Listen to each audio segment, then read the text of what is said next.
Sonic Dash needs no introduction. It is literally the most popular Sonic game pretty much ever. If you haven't played Sonic Dash and you're a Sonic fan, you've probably definitely heard of it somewhere, somehow. However, in more recent times, the game has seen a lot of changes, which not a lot of people have been really all that fond of. So today, I am here to answer the question of, is Sonic Dash worth playing in 2025? Lights, camera, action.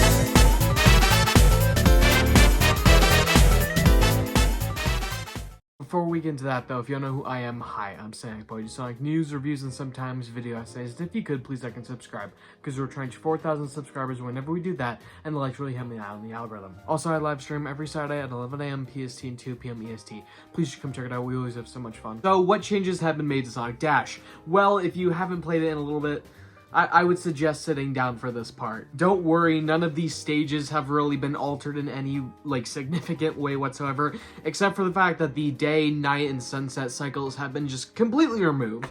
By the way, this is, something I am not in favor of whatsoever, because part of the good things about Sonic Dash are the fact that it really stands out against the other endless runners on the market right now, with the multiple different stages, the collectibles, and all of the different characters, as well as what used to be a day and night system.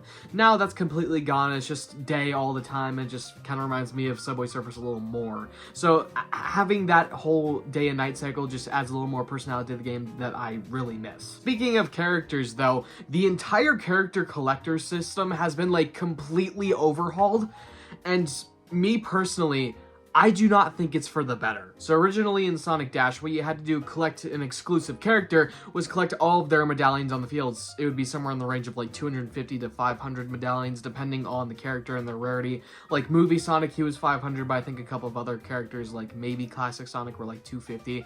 I can't quite remember, but it was somewhere around there. We do week-long events for these characters so you can get them and have a really good chance to get them too. In fact, oftentimes you can get them within a few hours if you are continuously playing. That can obviously still be done here, but the problem is they've just completely changed how it works now. Instead of their little icons, you have to pick up things called cards now, which in theory actually is kind of a cool idea, making it so you have to choose which it's like a playing card game like Pokemon, where you get to choose which character you get to send out into the, it's just a really cool idea. They do the whole collecting thing, and it's pretty much the same as the little icons as well, but here's the thing about those. You also have to collect cards to upgrade your characters. I don't like this. Obviously, I know why they did it, because of microtransactions, all that kind of stuff. But regardless, I feel like the system beforehand was so much better. Here, you got the character, then you can upgrade it to your heart's content. That's so simple, and you didn't even have to pay for that. You could just play the game. And obviously, yes, I know, you can still collect cards on your runs, just about 1,000 every 3 hours or so, and that number can definitely go up during exclusive events like the one that the gameplay that you're seeing on screen is showing. However, there is no guarantee that you can actually get the cards for the character that you want. You can't choose, oh yeah, I'll have Supersonic cards or Mephiles cards or something like that. No, it is just a random assortment of cards.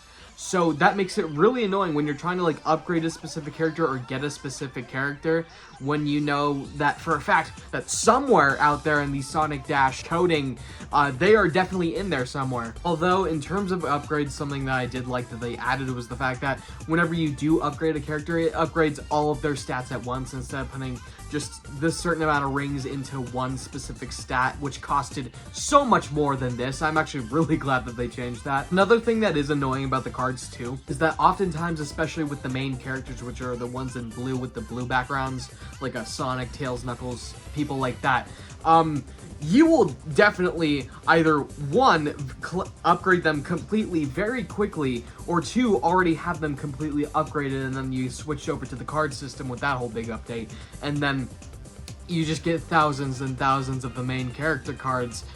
And it just gets so annoying because they take up slots in that 1,000, even though you don't even need those cards. I remember this also happened with the Lego characters for the first couple of weeks of this whole card system being out as well, because both systems were kind of being rolled out at the exact same time, the Lego skins as well as the card system.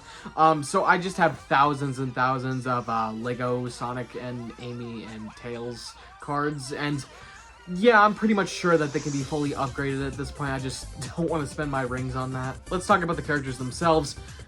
It is such a massive collection now compared to what it was even like a year ago. I think the main reason behind this is because of Sonic's Forces Speed Battle, but I'm not even complaining about that or trying to justify it. Like, more characters for me! They have just been adding so many cool ones, whether it be Mephiles, Infinite, that one purple Sonic from Sonic and the Secret Rings. I can't quite... Darkspine Sonic, that's right. No. Is it Darkspine Sonic? Ah, it doesn't really matter. Anyway, just a bunch of cool characters being added. Even characters from, like, the movies are getting added. Like, Movie Sonic, Baby Sonic, a Longclaw even. Tails, Knuckles, Shadow, Super Sonic, too. Everything here is just awesome. And by the way, if you are a seasoned player, 5+ years old, if you go back and look at the main cast, you'll notice something a little bit different about them. That's right, ladies and gentlemen. They changed the models for pretty much the entire main cast if they were the weird old models. Now they're using the Sonic Forces Speed Battle models, which, in my personal opinion, have a lot better animations as well as a lot better, like, look to them, too. Especially Shadow. Shadow is such an improvement. We speak about the bosses in this little section. Nothing's changed. Quite literally nothing. It's still Eggman and his Egg Pod and Zaz on his Badnik machine. I don't know what they really call that. But regardless, it's been those two pretty much every time, except for when they want to switch things up with the movie event, which Eggman got switched out for his movie counterpart. But really, that's pretty much it. Sonic Dash Plus, a brand new Sonic Dash game. Actually, not brand new. It's just exclusive for Apple Arcade users, which I don't know why they did this. The original Sonic Dash was free anyway. But this one specifically comes with a brand new stage from Sonic Prime, and I would assume a boss as well. I don't quite remember, but I'm gonna be perfectly honest with you guys. I think this is just stupid. The original game doesn't have a lot of content as it is, so whenever we even see a temporary new stage, we like cry at this, because it's just so nice to see like variety from all of like the, I think there's like 8 stages that you can actually play throughout the entire game. It just gets kind of stale after a little bit. Obviously, you like the ones that you like. Like, I like Green Hill, I like the Ocean Palace with like Sky Sanctuary, I think. Those are like my top 3 probably. This is why I wish Sega Hardlight would like port stages over from the Sonic Forces Speed Battle into Sonic Dash. Because seeing like Sunset Heights or Planet Wisp in Sonic Dash would be so cool. I would love to see that, and I know they have like that whole developing background stuff for like flickies and stuff like that. So if you want to do that, that would be really cool. At this point, I'll even take Sand Hill from Sonic Forces, because even that looks a little bit different from all of the other stages that we've been getting. There have also been a couple of new additions to the game, such as the Spin Wheel. This was like the furthest thing away from being new, but still it has been added within the past couple of years, so I want to talk about it. This used the Tails Sonic Forces render, and it just like, you get a daily spin. That's pretty much it. You get prizes, you get power-ups that you can use throughout the stages. It's actually pretty cool. Plus, I think they had this in the original game. They have tasks for you to do now.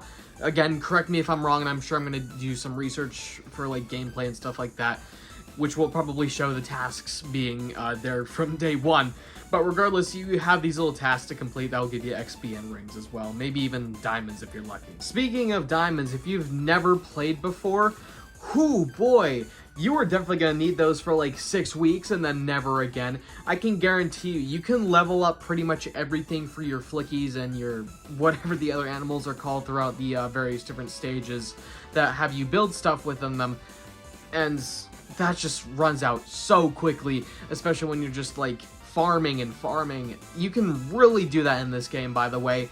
Just like, you can gain like millions of rings within just like a couple of hours. Like, it's honestly insane the grinding that you can do in this game. This is one of the more recent features, like literally a couple of weeks ago, is the daily cards, which is just like, you can swipe 3 at a time, you can get a certain reward, and there's like, I believe there's like, I don't quite remember how many, but there's a certain amount that you can do per day. I think it's like every 13 hours it switches out or something like that.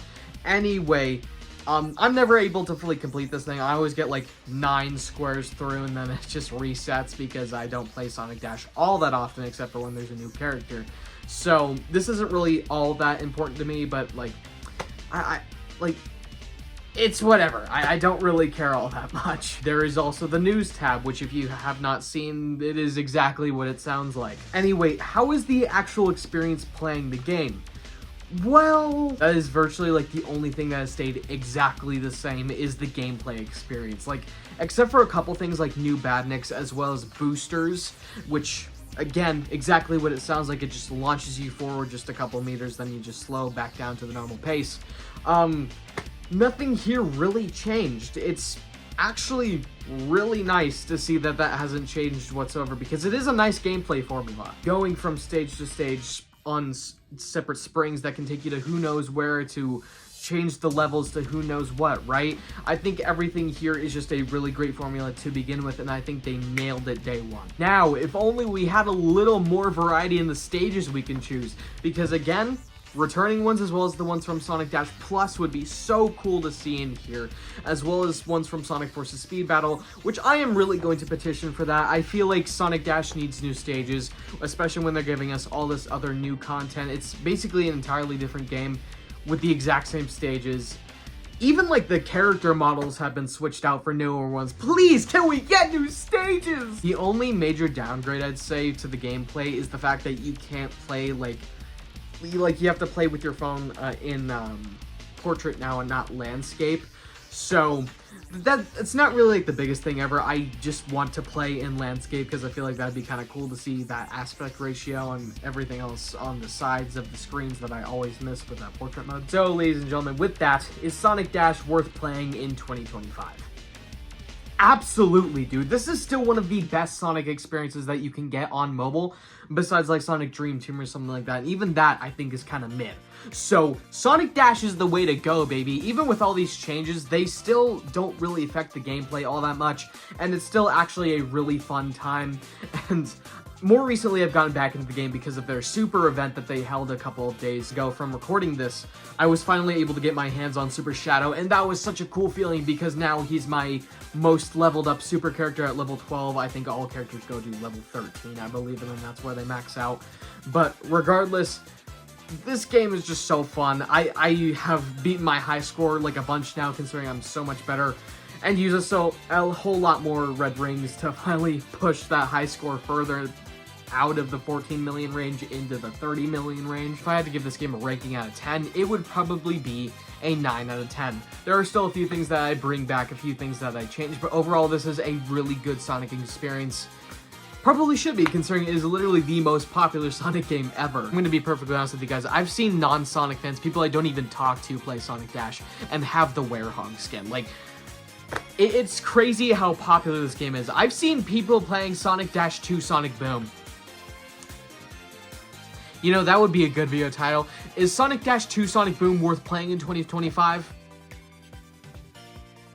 Well, shucks, better check that one out next, huh? But anyway, that's pretty much all I want to talk about today. I'm not sure if this came out the way you guys were expecting it to at all, but I still really like this video. I feel like it was a fun time recording. Besides my voice, obviously stumbling in a couple of areas, but regardless, it was overall a really fun time to record this video. So let me know what you guys think about Sonic Dash down in the comment section below, and I'll see you in the next video. Bye.